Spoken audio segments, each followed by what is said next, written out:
Hey, what's going on, everybody? Today I'm back with another tutorial and I'm going to show you guys how to EQ. Now lately what I've been using is this new plugin called EQwise. Now why have I been using this plugin is because it's been making everything easier. Let me explain. With this plugin comes guidelines, so it makes my EQ decisions even easier. So when I want, a little bit more honk in a sound, or I want to take away the presence, I can do that, and it gives me a good guideline to where I don't have to do too much. A lot of times we overthink the EQ process, and it's not good. We should be mixing with our ears rather than our eyes. Now I have a beat that I've made, and I'm gonna EQ a couple of sounds. It's leveled out, but I haven't really EQ'd it. Actually I did, but I made a second version just for the tutorial so I can show you guys how to EQ. And along the way I'm just gonna stop every now and then. Also, if you want to learn how to level, which is the most important thing out of the whole process, then check the pink noise tutorial out that I just did, or recently did. That's helped out so many people. So let's get started.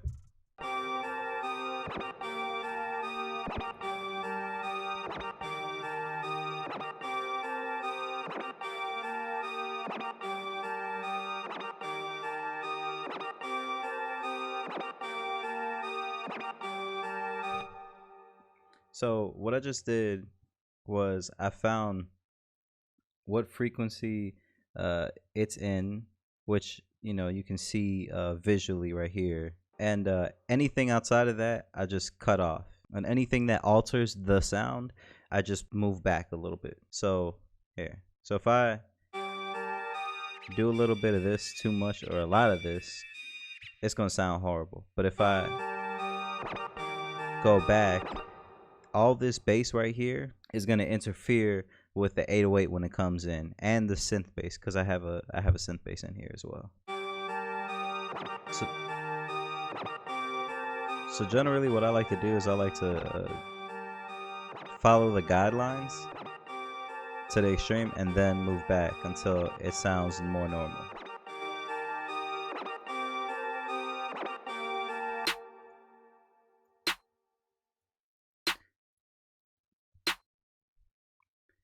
Now the great thing about this plugin is it has guidelines too, so you can actually go and choose your actual instrument, and then it'll switch up the guidelines just for that instrument. So if I don't want no low end, now you got to remember, with every instrument that is mid and high, you have to cut off the low end because it's going to interfere with the bass. And any bass that has high end, you don't want to cut it all off, but you definitely want to just make some like alterations to it, just a little bit. If it's doing too much, if it's too distracting, but generally it's not though. So a lot of times I like to add air to snares just to make them a little bit more thin. Not thin, but just a little bit more crisp. And plus I added another snare in here too as well. Now with this second snare, I can tell I gotta take the presence down a bit because it's doing a little too much. So, yeah. That sounds like a new snare. I could actually render that out and put that in a kit. Now with hi-hats, there's a lot of junk in there, so generally what you want to do is take out the lows. You can see it right here.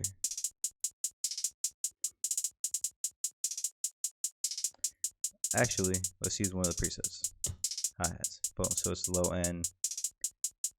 Now if you take away too much, you'll be doing too much, but I think right here is just fine. Then just take a little bit down. Okay, now with the kick, there's no highs in there. You don't have to do anything because there's no highs, but if there is highs, you can cut it out. I ended up using like the filter in here, the filter knob in here, to cut the highs, because if you can see, I don't know why that kicks like that, but So I just use that. That was just when I was making the beat. I made this beat like early when, as soon as I woke up. Now with kicks, you can take out the low. You can take out at least by I want to say 30 or 25 and under, because that's all sub and nobody's gonna hear that. Now the good thing about this plugin is the fact that they give you a good description. It says most sounds in the range are felt rather than heard. So we can chop all that stuff down. And if we want to, we can change the Q to make it hit harder. But since I have the volume up, well, I guess I could do that.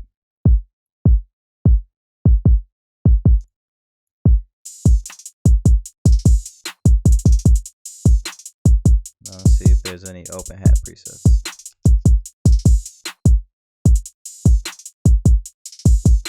I'll just use that still.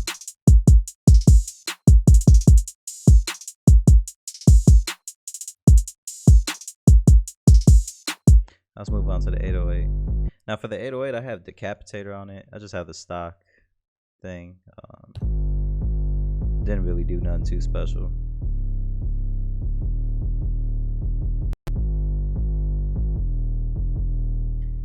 Let's see if there's any 808 presets. There is. Actually, you could use this preset for the kick too, if you want. Now with the 808, sometimes I'll take, you know, this low end out, but a lot of times I'll just leave it just regular. I won't even touch it. But if I have like a whole bunch of distortion on it, I'll take it off just to make it sound better, I guess. Because sometimes they get a little too damn aggressive, to be honest with you. But for this one, I want to punch through. And with the Voxes, I normally don't do anything special with Voxes. Unless I'm doing like different effects. Then I'll do something like this. Now, I do have a second part to this. This part. So we're gonna just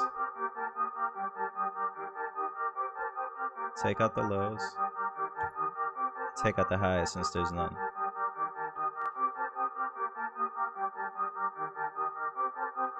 I could take it off and you can only hear a slight difference, but ultimately it's just only the lows that's interfering. Now say if I don't want that 10 in there, which you can hear, I can just take it down. Don't be afraid to go in between, pause, because you can also just take both at the same time, pause.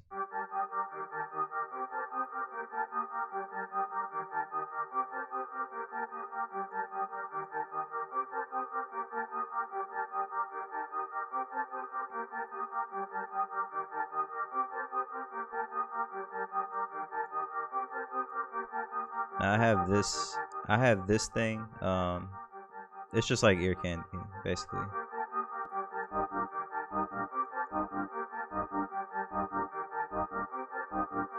Now there's not a lot of highs in it, but there are a lot of lows, and that could definitely interfere.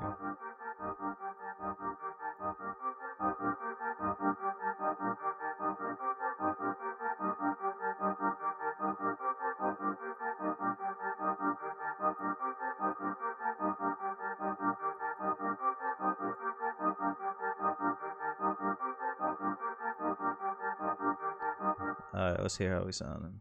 Now for the synth bass, I only have I have a ghost kick just to sidechain it, and then the synth bass. The limiter is triggering the kick, so that way I could sidechain it. You'll see.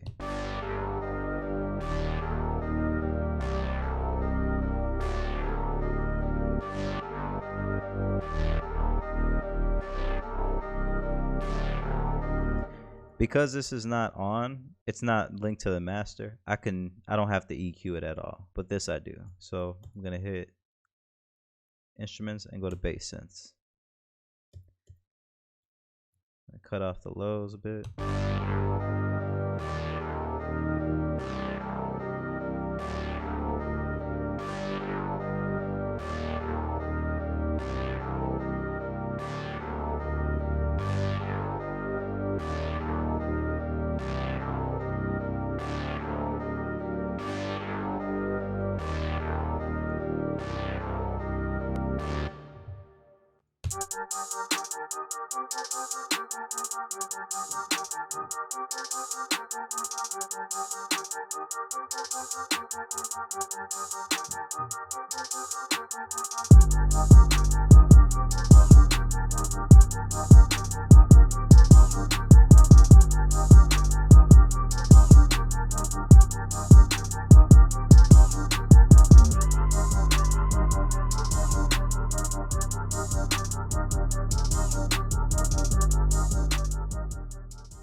It's that simple. That's how you EQ.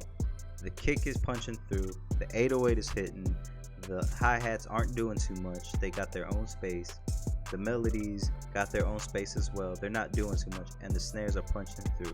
The artist can fit there comfortably.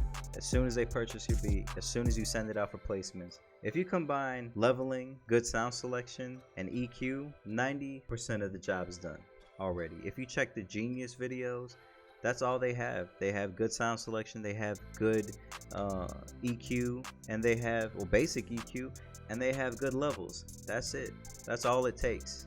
You know, everything else is just, you know, extra detail. I promise you, if you start using a plugin like this, you know, it'll definitely help. I'm not sponsored by them or nothing like that. I just really do appreciate good shit.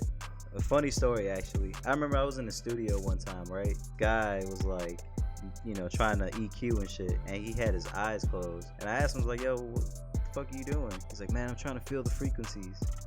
It's like, boy, if you don't get that shit out of here. I hope this helps you out. You know, if you could just share the video and comment that you learned something new, I would appreciate it. That motivates me to even make more of these videos. And I promise I'm not gonna go months on end, disappearing, and no shit like that. So yeah, do that, and I'll leave a link down below where you can copy it. It's only like $40. Invest in yourself if you feel you need this, if you feel this can help you. So yeah,